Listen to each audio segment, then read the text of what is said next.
Hey guys, welcome to Dogo Argentino USA. It's your host Nicole, and today's video is all about mistakes that people make when they're potty training their Dogo Argentino puppies.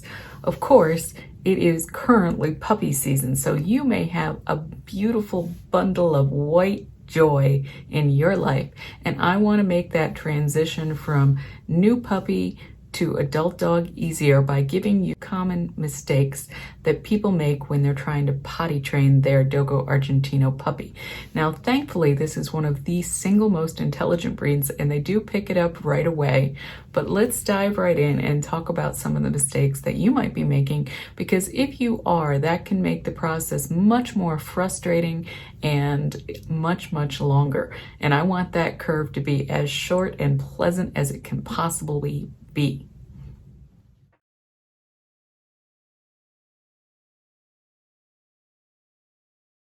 So the first area that people often make a mistake in terms of housebreaking their Dogo Argentino puppy is by not having the puppy with them at all times. And so I like to prescribe what I would call the umbilical cord method, which means that literally the only freedom your Dogo Argentino puppy gets is about 5 to 6 feet, because I want you to put a flat collar on that puppy, clip it to your belt loop of your jeans, or just around your wrist or your ankle if you're on the couch and not doing anything. And that's how much freedom the puppy gets.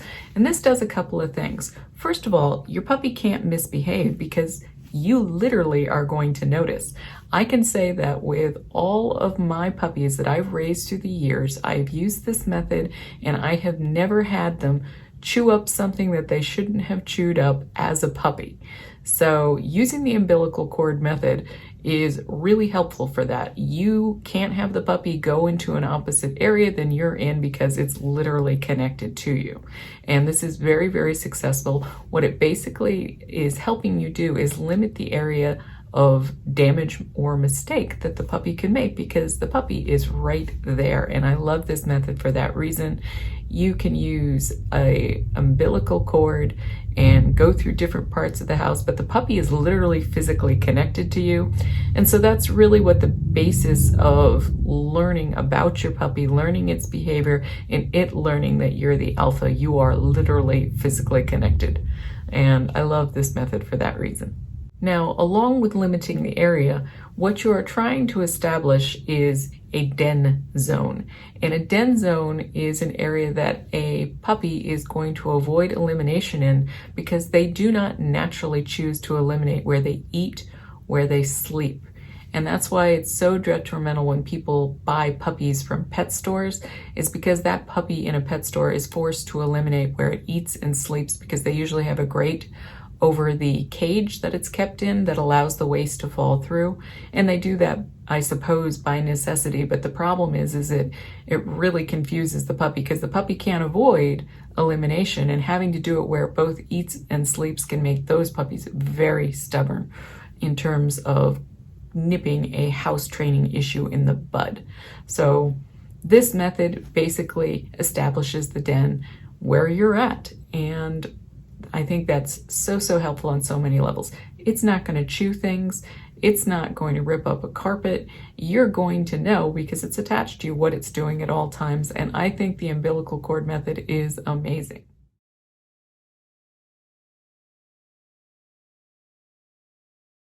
Number 2, the second mistake that people make is they just have no idea when the puppy is actually going to need to eliminate. So let's get that out of the way right away. The easiest way to determine when your puppy needs to eliminate is a combination of strict control over food and water and understanding how large the bladder of the Dogo Argentino puppy is at any given time. The problem with not knowing when your puppy needs to eliminate is that it can lead to accidents. So there's 2 ways you're going to combat that. Number 1 is you're going to maintain a strict food and water schedule. And number 2, you're going to understand how long a puppy at maximum can hold its elimination based on the size of its bladder. So Essentially, an adult Dogo Argentino can hold its elimination for 6 hours. Much longer than that, you're really just torturing the dog. Heck, I don't know most people that can hold it for 6 hours. So that's the first thing. Understand until it's an adult, meaning 12 months or older, we really consider adults 2 years, but in terms of bladder development, 12 months or older, it can only hold it approximately 1 hour for each month of age that that puppy actually is. So a 6-month-old puppy could hold it about 6 hours roughly. Prior to that, a 5-month-old puppy could hold it for maybe 5 hours, a 4-month-old puppy maybe 4 hours, a 3-month-old puppy maybe 3 hours, a 2-month-old puppy 2 hours, a 1-month-old puppy, you're getting no control at all. So you can't expect a tiny baby puppy to be able to hold its waist for 8 hours if you're at work. And we're going to talk about later on some pro tips as to how you can handle puppy training while you're at work. So just remember that a puppy needs to have elimination regularly. The second problem is that most people have no idea when that puppy needs to go. And this is the easiest possible thing to lock down. You're going to get a pad of paper. Please don't do it in your head because you will get lost. And you're going to write down when you are feeding a puppy. A baby puppy is normally fed 3 times a day. And an adult usually is fed twice a day. So when you have a baby puppy, you know that from the time that it eats, it is going to need to eliminate usually within 20 to 40 minutes, usually closer to 20, because dogs work on a very simple GI tract. Food in, waste out, food in, waste out. So you know if that puppy is eating that it's going to have an elimination very shortly thereafter. Now in an adult Dogo Argentino, you might get 40 minutes to an hour. Food in, it needs to go out. So by controlling the schedule, you know when that puppy needs to eliminate because you're the one putting the food in the little puppy's mouth.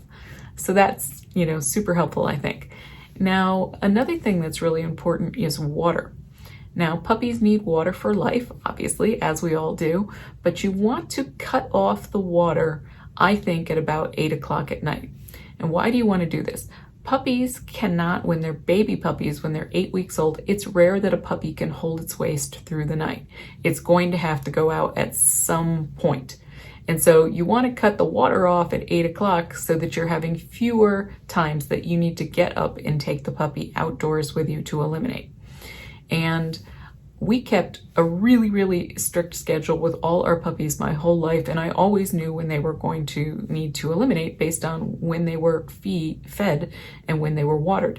I don't free feed my dogs, so it was very easy to know, oh, the puppy has had breakfast, the puppy is going to need to go. The puppy has had lunch, the puppy needs to go. The puppy's had dinner, guess what? The puppy needs to go. And it also gave me some idea in terms of time between those eliminations as to how long it could hold it. So if you, for example, feed your puppy at 8 a.m.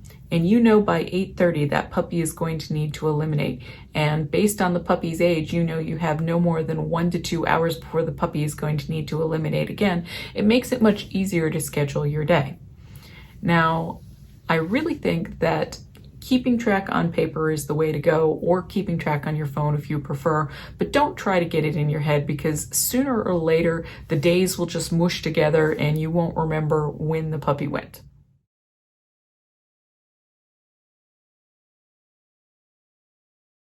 A third mistake that I think people make in terms of potty training is trying to sleep with the dog in order to calm down crying at night. I think that one of the things that is most helpful is crate training or kennel training. I think that it's going to give the dog a safe den. I like to use graduated crates, and what those are crates that have a divider that you can make it smaller as the puppy is smaller and larger as the puppy is larger. The reason you don't want to give a large crate to a young puppy is it will just go to the opposite end and eliminate, which you don't want. So by making that just literally big enough so that the dog can stand up and turn around without mushing its face into the bars. That's how big a crate that puppy gets. And puppy training crates are really inexpensive. You get them for literally about $40 if you're just using the wire kind. You will, of course, absolutely have to get a larger crate as the dog grows, but by having that movable crate, you can kind of move it out until you've basically outgrown that particular crate.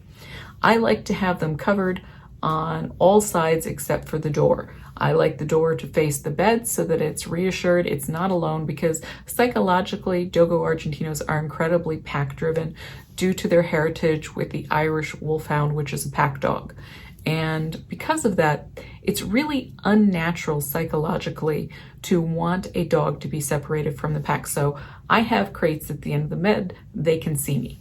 So that's the way the puppy ball bounces. You don't want him on the bed, because all they'll do is go to the far end of the bed and eliminate.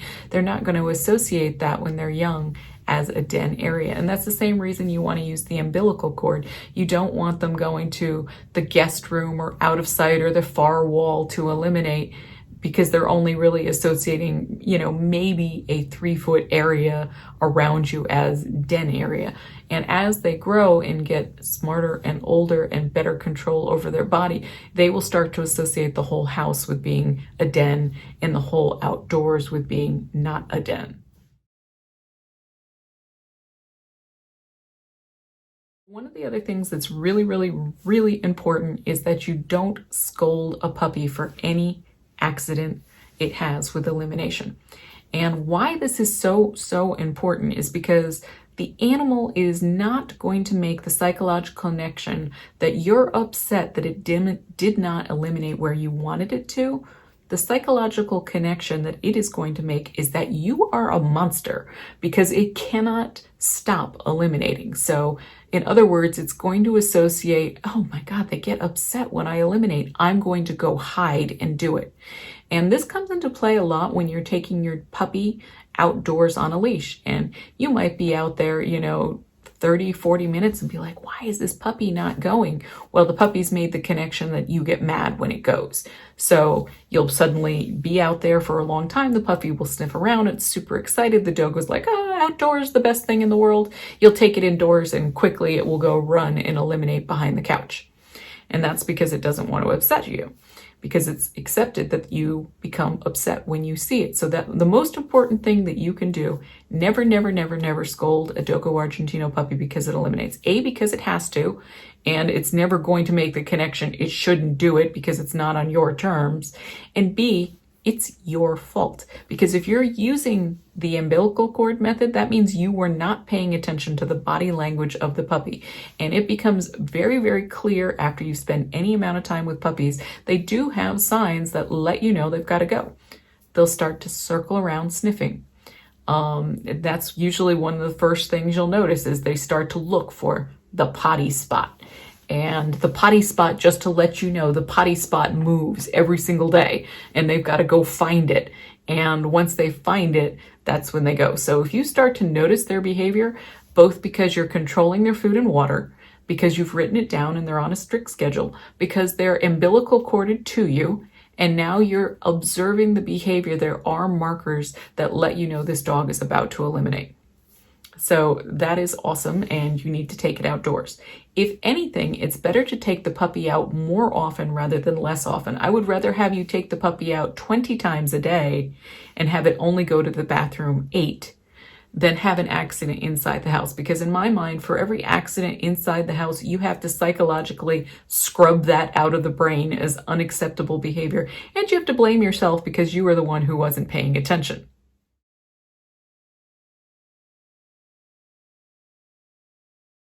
Let's talk about toilet surfaces. It's really important that you do not use pee pads as a transition into crate and elimination training. I am totally against pee pads. I do not like them. I think they're a horrible idea. So what pee pads basically are a medical chuck, which means there's a plastic, there's some cotton material, and then there's kind of an absorbent top that has holes in it to drain the liquid into the cotton interior. And they are specifically scented for a dog to smell like urine and feces. So I think this is incredibly psychologically confusing because you're saying you want it to toilet on this surface. Well, if that toilet surface is inside the house, you're giving it the message that as long as it's doing it on that surface, it's okay. And they can make transfer judgments like, well, this surface is kind of like the carpet, so it's kind of okay for me to eliminate over there. No go, people. Don't use pee pads. I do not like them as a training tool. I think it greatly lengthens the time of potty training. Now, in my mind, because of the growth of the bladder and the growth of the rectum, a 6-month mark is about when you should start to see permanent rock solid house training if you've been dedicated. Prior to that, there is going to be a little bit of waiver. Now, of course, Dogo Argentinos are very smart, and some of them pick it up faster and some of them pick it up slower. Just have patience, because there is no set time which is perfect for your dog to absorb a behavior that you're wanting it to learn. So some dogs will pick it up faster. Some dogs are a little more frustrating because they take it just a little bit slower, but part of it is growth. And you can't look into the dog's body and go, oh, they're a little behind on the growth of the bladder and the rectum, so they can't hold it quite as long. Or maybe I've been kind of bad about the umbilical cord method and I've let them roam when they've had several accidents in the house. Again, you're just trying to psychologically scrub that out of their brain and make sure they're going outdoors. Now, toileting surface is really important because dogs become accustomed to eliminating based on the surface. I want to give you a little pro tip that I think is super helpful regarding toileting surfaces. I like to have a physical area that's actually cordoned off in the yard. And I use an exercise pen and make a little cage. And inside that cage, there are 3 surfaces that I personally put. There is raw dirt and grass. There is an area that is hard gravel. And there's an area that I actually have that's very cement-like. It's not, it's using pavers. And the reason I do that is because I want the dog to accept any of those surfaces as an acceptable toilet surface. I don't want them to only go in grass. And I'm going to tell you a little anecdote. When Zeus was a baby puppy, I used to take him into New York City because I travel there quite frequently. And the first time I took him, he was only used to grass. And he literally just would not go on cement. He wouldn't go. And I give a cue word when the puppy is eliminating so that I can teach the puppy over time that I want them to eliminate when I say that word. In my case, it's potty potty. And he just wouldn't potty potty at all. And it actually, he held it so long. I took him when he was 4 months old after he had had this last set of baby puppy shots. And he held it for 24 hours straight. I couldn't believe it. He would not go. And then finally just nature took its course and he accepted that toileting surface, which was cement. So to avoid that in the future, what I started doing was cordoning off the potty zone in my yard and having those different surfaces so that the dog was used to different toileting surfaces. And that's again why I personally object to the whole idea of pee pads. I think they're too close to carpet or towels, and I just don't want that in the mix. So what you can do if you have a job, of course, it's helpful if you can take a certain amount of time off or if you can move your schedule to work at home partially when you have a new puppy. I really think the first 6 months of a puppy's life in terms of integration is the most crucial.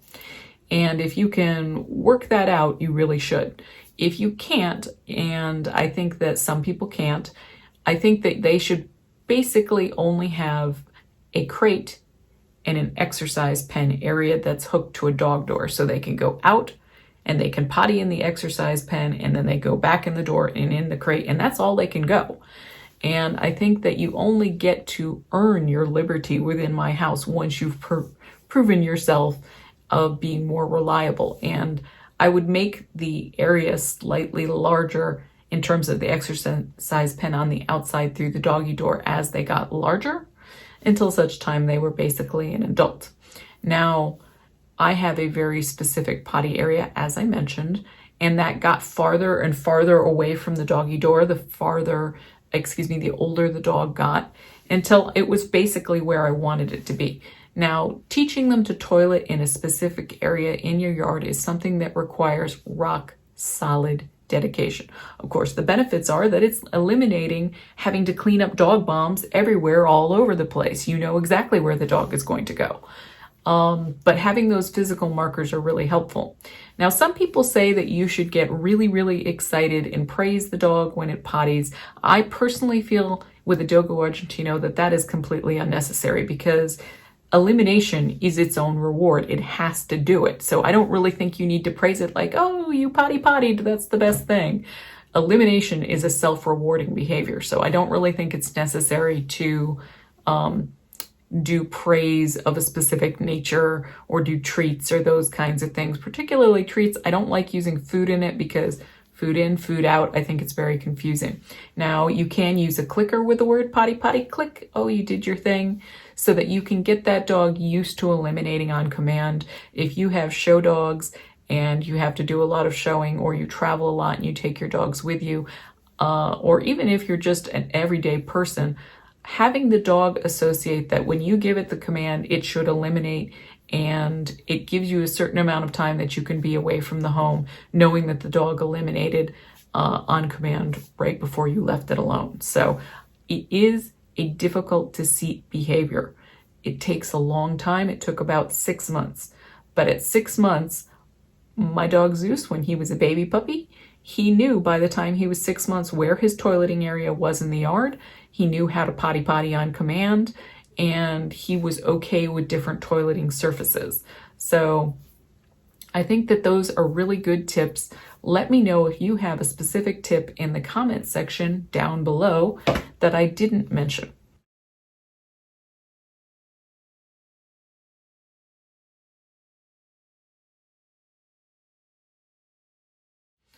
I really appreciate you clicking on my video. Of course, I'm an itty bitty tiny channel.